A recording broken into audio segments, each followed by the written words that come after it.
My name is José Carreira. I work for Panassas for 4 years now. I'm based here in Spain, in Madrid. And I'm sorry, I don't speak Spanish, I speak Portuñol, because I'm Portuguese. And, well, I'll do the presentation in English this time, okay? So, Panassas is a company that makes parallel file systems and bundles it with the hardware and sells the full product. It's designed for high performance and to support clusters of Linux-based clusters of any size, basically. And we are on the 5th generation of product, shipping since 2004, 19 patents, a good management team. I don't know if you know Dr. Gart Gibson is our founder. He is considered the father of the RAID systems. When he was at his university times, he wrote a paper that is considered the theoretical base for the RAID systems, the Berkeley RAID paper, and it's VC funded. We are not on the stock market, and some of our principal ventures that support us is Samsung and Intel Capital. At this moment, we are growing. We are in the growing phase. 450 active customers. I live in Madrid, but I take care of the Russian market, for instance. And in Russia, we have about 40 to 50 active customers at this moment, from all kinds of areas. And one of the characteristics we have is that usually a client that buys Panassas usually stays with Panassas. We have about 78 to 80% repeat buyers percentage with our product. Below, you cannot see, but there is some of our corporate partners that work with us and look for us when they have more demanding situations. That's where we started as a company. That was our first big market, energy, for seismic processing, reservoir simulation, modeling. They have big files, huge files with this data. They need to process it very fast in very remote places sometimes. And Panassas gives them the assurance that they can work with it even if they are in the middle of Kazakhstan or in the middle of Siberia. Another area that we are strong is manufacturing. 8 of the Formula 1 teams use Panassas to do the testing with their cars. Weapon manufacturing also. So, oops, I think I lost.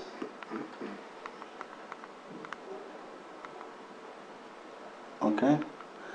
Academic research. It's one of our big areas also. And we have a big advantage on universities because we support very well mixed workload environments. In universities, normally you have people who do one kind of investigation, other ones make another kind of investigation, and the workloads they bring to the clusters are different, sometimes quite different, and the type of files they use. Sometimes it's more small files, sometimes it's big files, and we can support simultaneous, in a very good way, these mixed workloads in terms of I/O. Manufacturing, sorry. This is some of our clients, and I have there specific on University of Leicester. So if you are more interested, you can see, for instance, what they do with our product more precisely. Government, weather forecasting, weapon simulation, imaging searching, some areas that we have a big presence. Manufacturing, at this moment, like I was telling, 8 of the Formula 1 teams use use Panassas to develop their cars. And Boeing, Airbus, at this moment also use Panassas to do the stress tests and the certification tests and so on. The last one, it was for the A350 wide body. It was doing the tests not so long ago. For 2 or 3 weeks. Very stress moment for them and for us, but it worked and it's finished.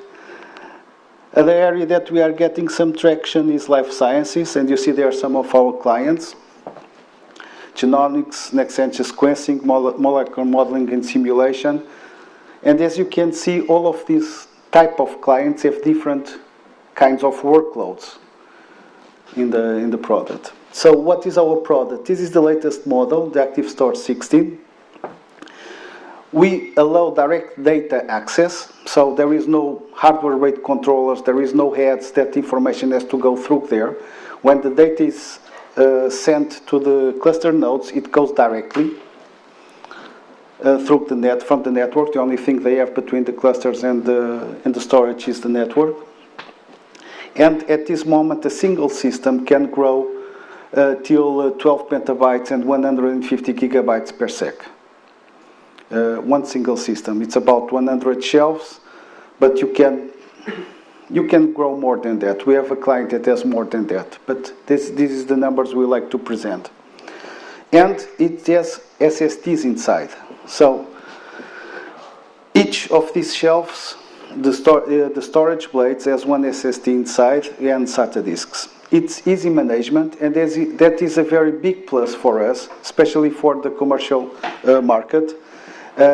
Is that it's very easy to manage. That allow us to have this solution in some remote places where they don't just have a normal IT guy with no specific training, and he manages the situation, makes the changes he needs, makes the local support he needs to do without any issues. It's really easy to manage. We have these on boats that are doing seismic. Getting the seismic data, they need to do processing. So we have these shelves on boats. I have these shelves in one place in Siberia that nobody can go there during winter. So, it's a very easy system to manage and to support. Set up and grow capacity in less than 10 minutes. This is not, it's something we can prove easily. Usually it takes half a day to put on the rack and start it up and show it to the cluster nodes, and then it takes 1.5 days to troubleshoot the network to make sure that there is no problems on the network. It's very easy to set up. It's very easy to grow. You have a system, you bring more shelves, you connect to the switch, you extend the volumes, create new volumes, whatever. You go home and the system takes care of the rest by itself. And, of course, now with the new PAN-FS 6, which is the operating system, and parallel file system, which is ours, you have triple parity protection with RAID 6+, or object RAID 6+. And a funny thing we have is that the bigger we have, the less probability you have to lose files. Because in PAN-ACCESS, you don't lose an entire file system. It's object-based, so the maximum it can happen to you in the worst possible scenario is that you can lose some files. And we have a new thing, which is the extended file system availability, that allows you, even in the situation that you have too many errors, still to navigate your directory tree and check which files are affected by that failures and which files are not affected, and go on working with the files that were not affected. This is basic the system. You have two types of blades, directory blade and storage blade. The storage blade, it has memory, CPU, and two SATA disks. At this moment, the biggest ones are the Helium Drive 6 terabytes, and one SSD, which can be 120, 300, 480, 960 gigabytes. It depends on the solution we are designing. So in each of these storage blades, you have that amount of storage, 8 gigabytes or 16 gigabytes of memory, and one CPU, single core CPU. On the director blade, you have no data whatsoever. You just have memory and CPU. Usually it's a quad CPU with 48 gigabytes of memory at this moment. It's the new model. And the director blade is responsible for all the metadata calculations, all the RAID reconstructions, for the direct connections from NFS workstations, Mac workstations, Windows workstations. and the storage blades have the data and the metadata, and they answer directly to requests coming from clusters. The data does not go through the director blades when it's the cluster asking it through the parallel, make a parallel file request. When you have a direct connection, then the data goes through the director blade. And of course, that single client connections are load balanced along your director blades. You can have 1, 2, 3 in each shelf, and usually you have 1 per shelf. That's the typical configuration. So if you have 5 shelves, you have 5 director blades, and that load is distributed or balanced through that 5 director blades. So if 1 director blade goes down, the other 4 will take care of the situation. The connection goes on. In the back of the system, we have 2 switches, 2 ports, 10 gigabit Ethernet, which are load balanced. They are bundled together, and if one fails, the other one keeps the system working. So, and that's how we work in terms of a parallel request for a file. We have our own client. It's Panasas Direct Flow. You install it on each node of the cluster. PNFS client will be out, or support for PNFS client will be out at the beginning of next year, production level. And you can even have in the same cluster some nodes with direct flow and other nodes with PNFS making requests over the storage. The direct flow client at this moment is the only solution to allow for these direct requests, these direct parallel requests. When it's made a request to the storage, all the storage blades that have one object that makes part of that file will work together to give you that file. Which means, just to start with, that the bigger the file, the more storage blades you have working together to give that file when it's requested. So for us, it doesn't matter how big is the file, because the bigger the file, the more storage blades. The more storage blades, the more you are able to keep up the performance independently of the size of the file. Okay. For the small files, which is a totally different matter, as I believe you know, they stay in our system, they stay on the SSDs, which allows for the maximum performance when we talk about small files. So for us, small files is everything less than 64K. So that files, together with the metadata, stay on the SSDs. Everything that is bigger than 64K stays on the SATA disks. And this allows us, that's one of the reasons why we prove very well in mixed workloads environments. And of course, single global namespace, all that characteristics that you could expect from a system like this. So this is what we support in terms of clients: HPC Linux clusters, Windows workstations, Linux Unix servers, Mac clients also. And then you can use XP 10 gigabit or InfiniBand network. You have the option. You can even use both at the same time over the same system. The protocols we support: NFS, Direct Flow, which is our own for parallel access, and CIFS. Then you have our software, which is really I would say the most important part of our product. And then you have 3 different kinds of platforms: 11, 12, which doesn't have SSDs, and then the 14 and 16, which have SSDs.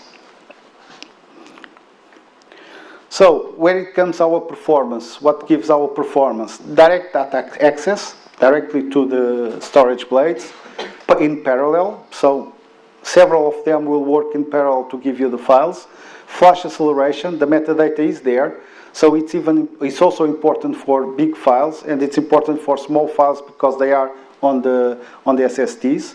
Linear scalability. So the bigger the system it is, the more performance you have. And that's something that we can show also very easily. And active capacity balancing, because the system itself, it's always redistributing the objects of each file in order that they are as much spread as possible. So that when you request it, you have the maximum storage blades to give it to you. And yes, we can get very good performance with small workloads, large workloads, mixed workloads. It's proving very well. No hardware rate bottlenecks. So the per file rate parity is calculated at the client level before it goes to the storage. Write performance scales with the number of clients accessing storage. The more clients you have, the more easy it's to calculate this parity and to write it down because it's calculated at the client level. This is how it works, the system, basically. So a parallel file system, you have the cluster. It asks to the director blade, where is my file? The director blade tells them where the file is. And then the cluster nodes go, or the client there goes directly to ask to each storage blade, give me that object. And the storage blades send the objects and the file is assembled at the client level. This is for the parallel mode access. Okay? If it's a direct access, a single workstation, it goes through the director blade gets the data from the storage blade and then delivers it to the single workstation client.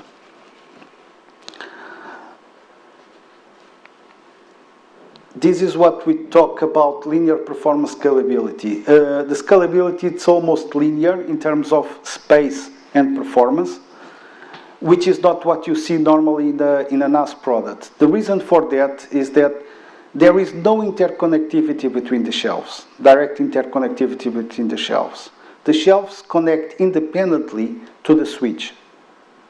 So each shelf has two connections, 10 gigabit, that connect to the switch. There is no interconnection between the shelves. But for the users, for the cluster, what you're going to see is a big virtual volume or a big virtual space where you create your volumes and so on. Okay? But there is no interconnection. So every time you have one more shelf, you know, it's like putting another line in the motorway. So you have a motorway with 2 lines, you put another shelf, you get a motorway with 3 lines. And if you put another one, you get the motorway gets 4 lines. So that's why it grows, or it helps to grow in a linear mode. This is some tests we made with 90 ActiveStore 14 shelves. It's real tests. 27 director blades in this system, 108 compute nodes, 3,200 processes, and you know, it was only 2 compute nodes per shelf. We think we could get even better results if we had more compute nodes per shelf average. And as you can see, it's a linear growth between number of shelves and performance. We got with this system something like 128 gigabytes per second writes and 128.4 gigabytes per second on reads. Flash and hybrid leadership. One of the things we can do with our system is that we can promise you SSD scalability, which means that you can grow in terms of, one of the problems the products with SSDs have is that you cannot grow. The scalability is a bit limited. Okay? With our system, yes, you get SATA disks also, but you can grow the system in terms of SSDs. And if you have a client, if it's a case that you have just small files, yes, you're going to have more space than needed, but you can grow in terms of SSDs according to your needs. And you know, if the limit in one system is 100 shelves, it means that you can have 96 terabytes of 1 terabyte per shelf. That gives 10 terabytes plus 100 terabytes of SSDs with the biggest ones.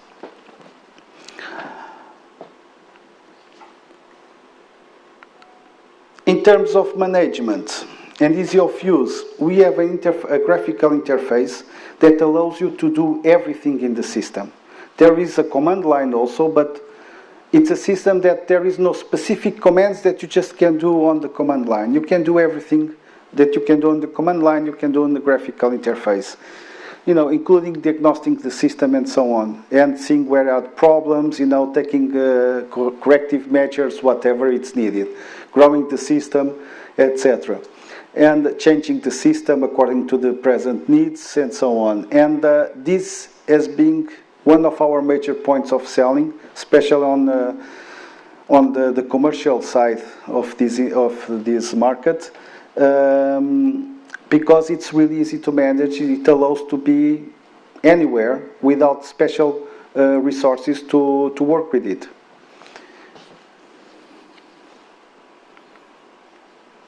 So in terms of availability, so we have two parities, what we call the horizontal parity and the vertical parity, which this is why we call triple parity. The horizontal parity, it's rate 6 basically of the objects, and it's horizontal because it's spread over the storage blades. And then we have the vertical parity, which is something we have since day one, and now it's showing very important, which basically it is, we pick up 7 sectors, physical sectors of each disk, inside each disk, and we create a rate 5, a parity sector for that 7 sectors. Which means that if you are trying to rebuild, and you need to, and you hit a bad sector, you still can try to recover that bad sector. And the problem with the disks is that the error level of the disk is more or less the same since the beginning of the disks, 10 minus 13, and statistically speaking, it's coming to a point that it's a certainty that you will have bad sectors on the disks. So this second level of protection is proving very useful to us. Fast time to restore. Why? Because we just need to rebuild the objects that were affected. When there is a disk that fails, we just need to rebuild the objects that were there in that disk. We don't need to rebuild all the file system. So if it's a file system with 20 terabytes, we just need to rebuild the objects that were affected. We don't need to rebuild everything. Empty space for us, it doesn't matter. So when we talk about reconstruction times, in Panasas we talk always about hours, never about days. And if you have the experience with a typical system to have a rebuild, you know it can take days to rebuild the system. And the bigger the system, this is a statistic probability, the more difficult it is to have files affected. The number of files affected by the failure of a disk will be less, because the objects, the probability of finding 3 objects in the 3 blades that failure from the same file goes down. It's just pure statistic. But we say the bigger the safer, and that's not the case usually in the IT systems, storage IT systems. The bigger they get, the more complicated, the more dangerous it is to have failures there. With us it's a bit different from that point of view. So, the extended file system availability, it's something that I told you before, it's something new for us. It comes with PANFS 6, it's out. And the file system remains available when the other systems would be down, even after one-to-many failures. So you will always be able to navigate your directory tree. Only a small number of affected files will be unavailable until restored from backup. So all the files that were not affected by that failure are still available, and you can work with them. And the other ones that were affected, you can, as they are recovered, you can start to work with them again, one by one. And our target is to have an always-on architecture, which we think we're going to be there soon. So in terms of summary, we have a scale-out storage, okay, without a compromise, and normally they require a compromise. And we think that our system is delivering that availability and disponibility of the data in a way that doesn't compromise the performance. Okay, because as I told you, the bigger the director blades, for instance, they work together for the reconstruction. So the more you have, the faster it will be the reconstruction.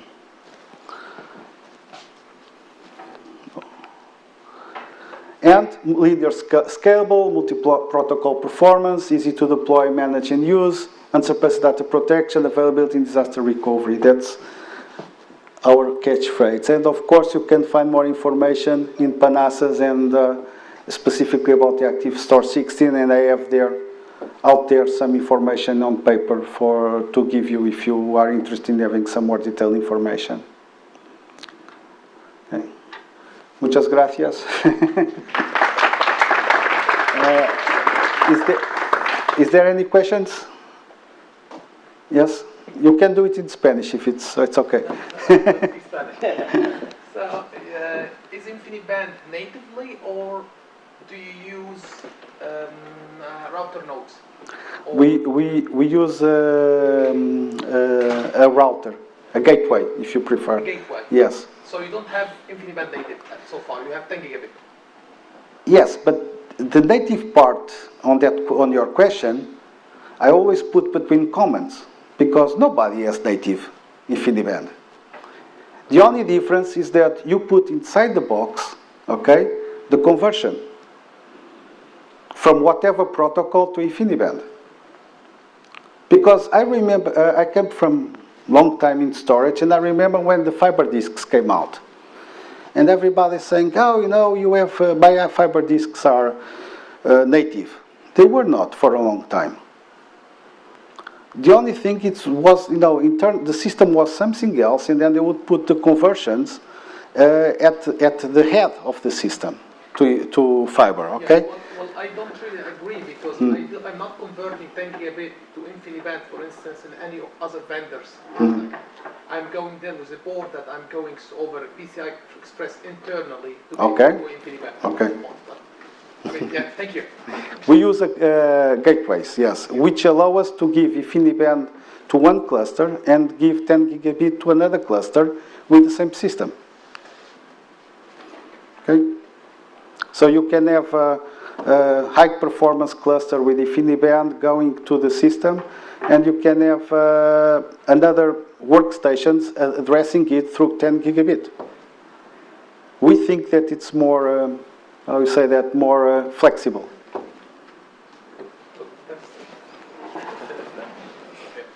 Yes? Just to understand this parallel node access, do you require a driver on Linux? Yes, to have parallel mode, yes. Yeah, okay. Which is DirectFlow, our client. Yeah, this is... Yes. For now, PNFS is not yet production level, really, in the market, but when it comes production level, we will be ready for it. So when you have different generations of machines, would they mean different generations of drivers? No. The same client works with AS1112 and works with AS16. So you say it's an always-on architecture, so if you change from one generation of your machines, let's say from version 4 to version 5, then you can just do it smoothly and the system is always up, or do you have a break? You can, it depends, well, there is all the small details, of course. Each situation is a situation. But you can migrate the data online, okay, from one system to the other. Yeah, okay. Okay, and we have a tool now that allows for that migrations to be made in parallel mode using till 32 clients simultaneous. So it means always on architecture as long as you don't change the generation? Like I told you, it all depends of each situation. I don't go to tell it's like that everywhere, because it depends of the specificities of the client many times. But in a normal situation, yes, you can do the migration online. For instance, we have clients that have now Object 5, RAID 5, okay? And now they want to, they upgrade the software, and they want to start to use volumes with Object RAID 6, and they have to migrate from one volume to the other, and that's made online. And they put this tool doing the copy from one volume to the other, and it's done online. Yeah. Yeah, we are in the HPC field, and we have a big amount of storage, and this is one of the pain we have. So migrating between the situations, because then we have always the performance issue, and we even have performance issue if a node fails. To recreate this node just is visible to all these users who are using that. That's a common problem when you use hardware RAID controllers, right? Yeah. So they have to do that work. Okay. So, and how many do you have in the system? How many can you have? Okay. So you know the word declustering, or the concept of declustering. I always make a small joke about that. It's, you know, that's the big holy grail, you know, for hardware RAID controls based systems. You know, is that you can put all your hardware RAID controllers rebuilding from a particular situation. If you notice what I said there before, in our system you can have, the basic system is a group of shelves. We call it a blade set, okay? Let's suppose you have a blade set with 5 shelves, 10 director blades, okay? And you have another blade set with 3 shelves with the 3 director blades. So a total of 13 director blades in your system. So you can, in case of a reconstruction, you can put all the 13 director blades working to help to reconstruct. So, in fact, it's a kind of declustering that already we do. But we do that since day one, because we don't have any hardware RAID controllers, so we don't have some of that limitations. It was an option, it's everything done by software, and for us it has been proving very well. So I would say that in terms of reconstruction, in terms of availability and so on, I think we are special with this new version of the software and the triple parity and so on. I would say that we are probably on the forefront. You can never say that, but I would say that probably we are on the forefront at this moment of availability, of data availability. Okay? Okay. Thank you, Jose. Thank you.